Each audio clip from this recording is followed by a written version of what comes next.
ஈரானுக்கு எதிராக ஐநாவில் ஒரு வலுவான தீர்மானத்தை கொண்டு வர வேண்டும் என்று அமெரிக்கா தடுமாறி கொண்டிருக்கிறது.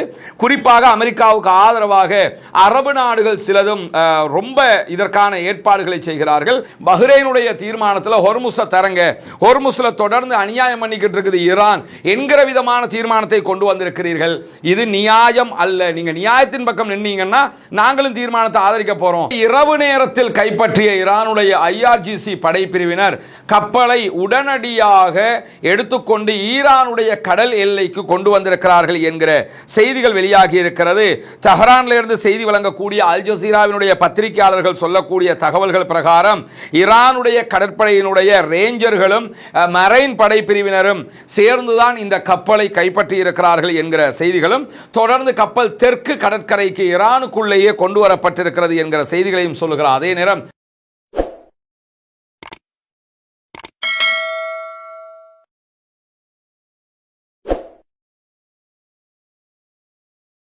அன்பிற்கினிய சகோதர சகோதரிகளே, நம் அனைவர் மீதும் ஏக இறைவனுடைய அமைதியும் கருணையும் உண்டாகட்டுமாக என்கிற உயரிய பிரார்த்தனைகளோடு தொடர்ச்சியாக மத்திய கிழக்கிலே பதட்டங்கள் அதிகரித்த நிலையிலே இருப்பதை நம்ம பார்க்க முடியும். அமெரிக்க ஈரானிய தரப்புக்கிடையிலான பேச்சுவார்த்தைகள் முடிவே இல்லாத நிலை தோற்றமளித்துக் கொண்டே இருக்கிறது. இறுதியாக ஈரான் ஒரு ப்ரொபோசலை அமெரிக்காவுக்கு கொடுத்திருந்தாங்க, அதே மாதிரி அமெரிக்கா ஈரானுக்கு கொடுத்திருந்தாங்க. இப்படி மாறி மாறி ப்ரொபோசல்கள் கைமாறப்படுகிறது. இறுதியாக அமெரிக்காவால் கொடுக்கப்பட்டிருக்கக்கூடிய முன்மொழிவுகள் ப்ரொபோசலை ஈரான் பரிசீலித்து வருவதாக அறிவித்திருக்கிறது.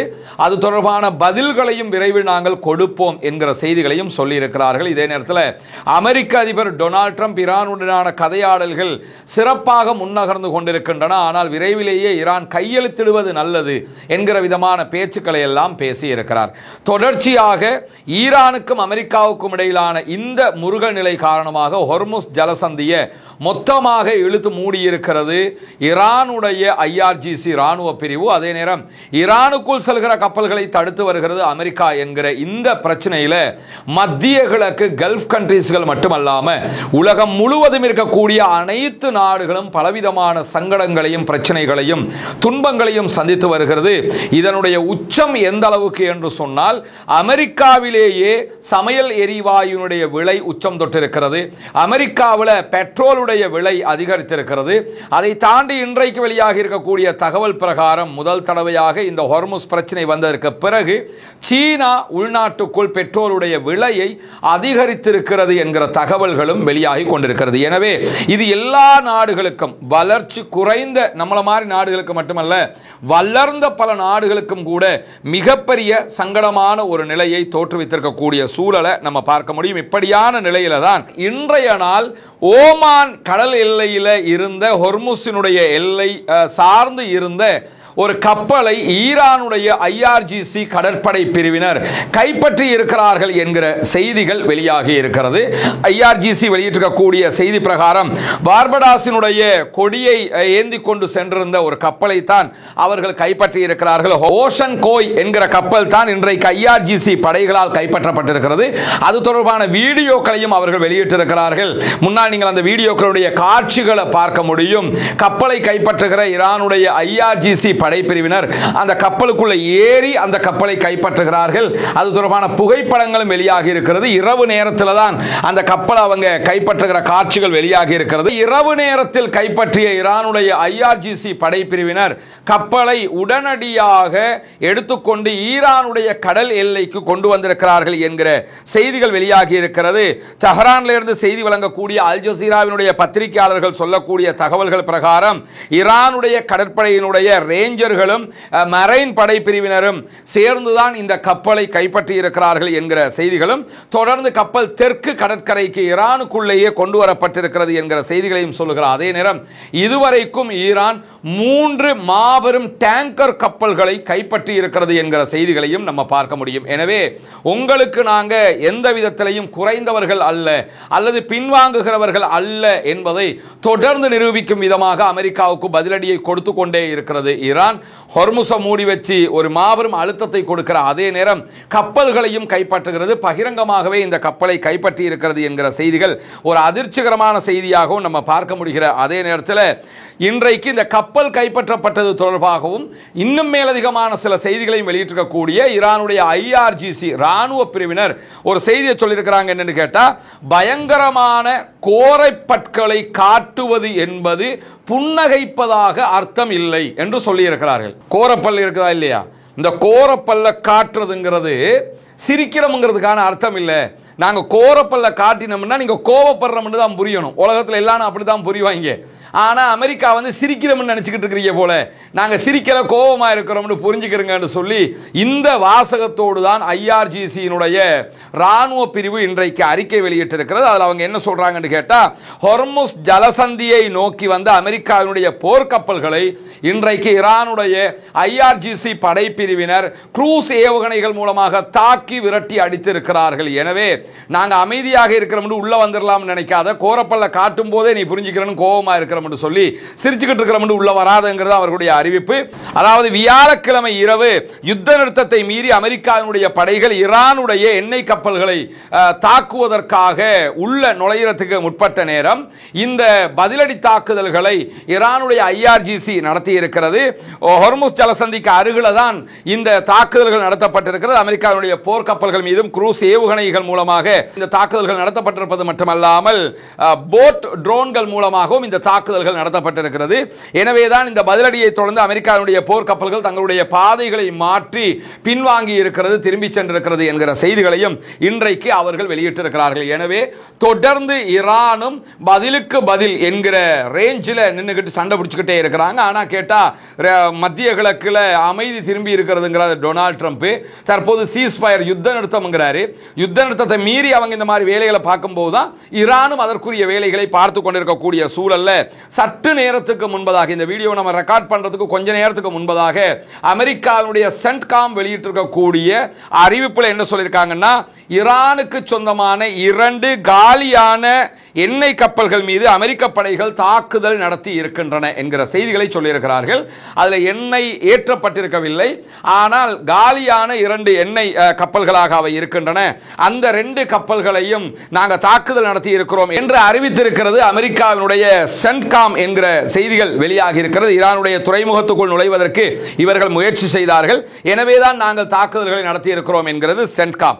இதே நேரத்தில் ஈரானுடைய வர்த்தக கப்பல்கள் மீது அமெரிக்கா கடற்படை தாக்குதல்களை நடத்தி இருக்கிறது என்று சொல்லி இதற்கு பதில் செய்தியை ஈரான் அறிவித்திருக்கிறது. ஈரானுடைய செய்தி பிரகாரம் அது கப்பல் கிடையாது, அது வர்த்தக கப்பல் என்பதை சொல்லி இருக்கிறார்கள்.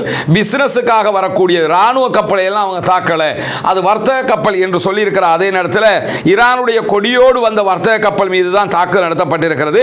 அதிலே 10 மாலுமிகள் காயமடைந்திருக்கிறார்கள், 5 பேரை காணவில்லை என்று சொல்லி ஈரானுடைய மெஹர் நியூஸ் ஏஜென்சியும் இந்த தகவலை உறுதிப்படுத்தி இருக்கிறது.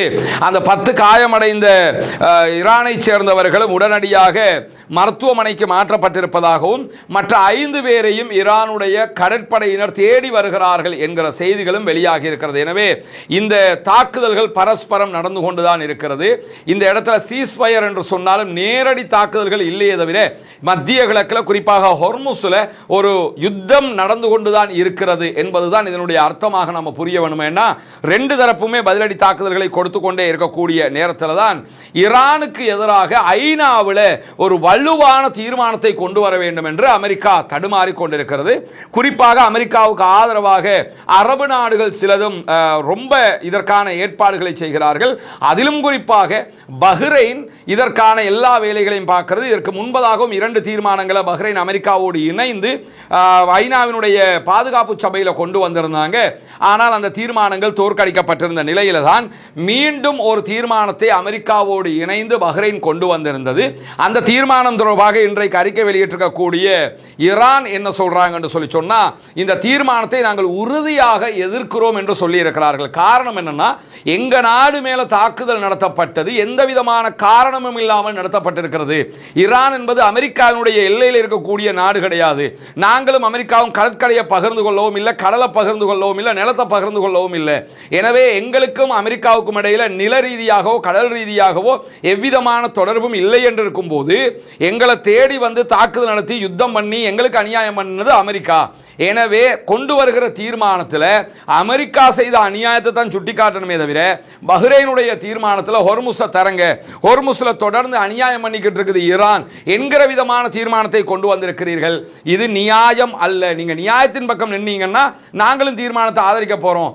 ஆனா அந்த தீர்மானத்தை ஏற்றுக்கொள்ள முடியாது, இது சட்டவிரோதமான தீர்மானம் என்று சொல்லி இன்றைக்கு ஈரான் இது தொடர்பான விளக்கத்தை சொல்லி இருக்கிறார். அதே நேரத்தில் ஈரானுடைய ஃபாரின் மினிஸ்டர் அப்பாஸ் அராக்சி அவர்கள், ஐநாவினுடைய பொதுச் செயலாளர் அன்டோனியோ குட்டரஸ், அதே போன்று சீனாவினுடைய வெளிவிவகார அமைச்சர் ஃபாரின் மினிஸ்டராக இருக்கக்கூடிய வாங் யி, அதே நேரத்தில் பாதுகாப்பு கவுன்சிலுடைய உறுப்பினர்கள் ஆகியோருக்கு ஒரு கடிதம் எழுதியிருக்கிறார். அந்த கடிதத்திலே மிக தெளிவாக என்ன சொல்லியிருக்கிறார்னு கேட்டா, இப்ப நடக்கிற இந்த எல்லா பிரச்சனைக்கும் அடிப்படை காரணம் ஒரு ஜனநாயக நாடாக செயல்பட்டு வந்த ஈரான் மீது அமெரிக்க இஸ்ரேலிய கூட்டு தாக்குதல்கள் தான். நாங்க போய் யாரோடையும் சண்டை பிடிக்கல, எங்க மேல அவங்க தான் வந்து தாக்குதல்களை நடத்தி இருந்தார்கள்.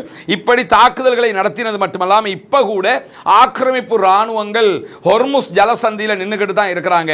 அவங்க போயிட்டாங்கன்னு சொன்னா அவங்க எங்க மேல அடக்குமுறை செய்ய வரலன்னா நாங்களே ஹொர்முஸை திறந்துருவோம். எனவே அவர்கள் செய்கிற அநியாயத்தை கண்டுகொள்ளாமல் எங்க மேல பழி போடுகிற இந்த தீர்மானத்தை நாங்கள் ஏற்றுக்கொள்ள முடியாது என்று அவர் கடிதம் மூலமாக எழுதியிருக்கிறார். அந்த கடிதத்தை ஐநாவினுடைய ஜெனரல் செக்ரட்டரிக்கும் அதே போன்று சீனாவினுடைய ஃபாரின் மினிஸ்டருக்கும் அவர் அனுப்பி இருக்கிறார் என்கிற செய்திகளும் மேலதிகமாக எல்லா உறுப்பு நாடுகளுக்கும் அனுப்பி இருக்கிறார் என்கிற செய்திகளையும் நம்ம பார்க்க முடிகிற அதே நேரத்தில் ஐநாவினுடைய பாதுகாப்பு சபையில் அமெரிக்காவினுடைய ஆதரவோடு ஈரானுக்கு எதிராக எந்த நாடுகள் எந்த தீர்மானத்தை கொண்டு வந்தாலும் அந்த எல்லா தீர்மானத்தையும் கண்டிப்பாக வீட்டோ செய்வோம் என்று தடாலடியாக ஓப்பன் டிக்ளரேஷன் பண்ணி இருக்கிறது ரஷ்யா என்கிற செய்திகளையும் இன்னைக்கு நம்ம பார்க்க முடியும். வெளிப்படையாகவே சொல்லிட்டாங்க, விளையாட்டுத்தனமாக தேவையில்லாம ஈரானுக்கு எதிராக அமெரிக்காவோட பேச்சை கேட்டுக்கிட்டு எந்த தீர்மானத்தையும் கொண்டு வராதீங்க, எந்த தீர்மானத்தை நீங்க கொண்டு வந்தாலும் அந்த தீர்மானத்தை வீட்டோ பண்ணுவோம். இந்த வீட்டோ பவர் கொண்ட 5 நாடுகள்ல ஒரே ஒரு நாடாவது இதை நாங்கள் ஏற்றுக்கிற மாட்டோம் என்று சொல்லிட்டு அத்தனை நாடுகள் அங்கீகரித்தாலும் இந்த தீர்மானம் வலுவிழந்து விடும், ஏற்றுக்கொள்ளப்பட மாட்டாது. அதுக்கு தான் வீட்டோ செஞ்சிட்டாங்க அப்படின்னு சொல்லுவாங்க. இதில் அமெரிக்கா, பிரித்தானியா, பிரான்ஸ், அதே போன்று சீனா, ரஷ்யா ஆகிய 5 நாடுகள் இருக்கிறது. சீனாவும் ரஷ்யாவும் காலாகாலமாக ஈரானுக்கு ஆதரவாகவே நிலைப்பாடுகளை எடுக்கிறார்கள். இந்த 5 நாடுகளில் ஒரே ஒரு நாடு ஈரானுக்கு ஆதரவாக இருந்தாலே போதும், ஆனால் 2 நாடுகள் வெளிப்படையான ஆதரவோடு இருக்கிறார்கள். அந்த அடிப்படையில் ரஷ்யா இன்னைக்கு என்ன சொல்லிட்டாங்கன்னா, நீங்க எத்தனை தீர்மானத்தை கொண்டு வந்தாலும் அத்தனை தீர்மானத்தையும் நாங்கள் வீட்டோ பண்ணுவோம் அப்படின்னு சொல்லி ஐக்கிய நாடுகள் சபைக்கான ரஷ்யாவினுடைய நிரந்தர பிரதிநிதியே வெளிப்படையாக இந்த செய்திகளை சொல்லி இருக்கிறார்.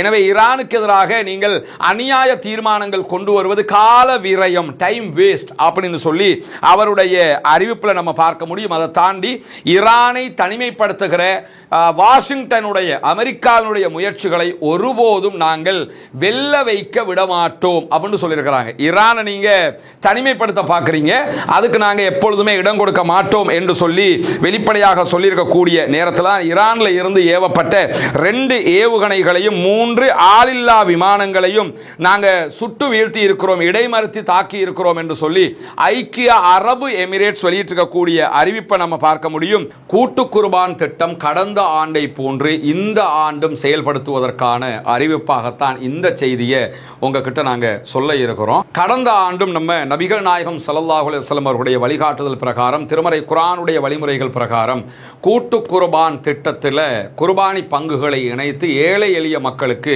அதனுடைய பலனை கொண்டு போய் சேர்க்கிற பணியை செய்திருந்தது உங்களுக்கு எல்லாம் தெரியும். அந்த அடிப்படையில் இம்முறையும் அதே போன்று கூட்டு குர்பானி திட்டம் நடைமுறைப்படுத்தப்பட இருக்கிறது. இப்னு அப்பாஸ் ரலியல்லாஹு அன்ஹு அவர்கள் அறிவிக்கக்கூடிய ஆதாரபூர்வமான நபிமொழி, திருமிதி, இப்னு மாஜா உள்ளிட்ட பல நபிமொழி கிரந்தங்களிலே பதிவு செய்யப்பட்டிருக்கிறது. ஹஜ்ஜு பெருநாள் நாளுடைய நாள் வந்தது. நபிகள் நாயகம் ஸல்லல்லாஹு அலைஹி வஸல்லம் அவர்களோடு நாங்கள் ஒரு பயணத்திலே இருந்தபோது மாட்டிலே 7 பேரும் ஒரு ஒட்டகத்தில் 10 பேர் வீதமும் நாங்கள் கூட்டு குர்பானியில் ஒன்றிணைந்தோம் என்று சொல்லுகிறார்கள். எனவே கூட்டு குர்பான்ல நம்ம இங்க ஒட்டகம் கிடையாது ஸ்ரீலங்கால. ஒரு மாடு தனியாக நீங்க வாங்கி குர்பானி கொடுக்கணும்னு நினைச்சீங்கன்னா அதற்கான தொகை 3 லட்சங்கள் என்று நிர்ணயிக்கப்பட்டிருக்கிறது.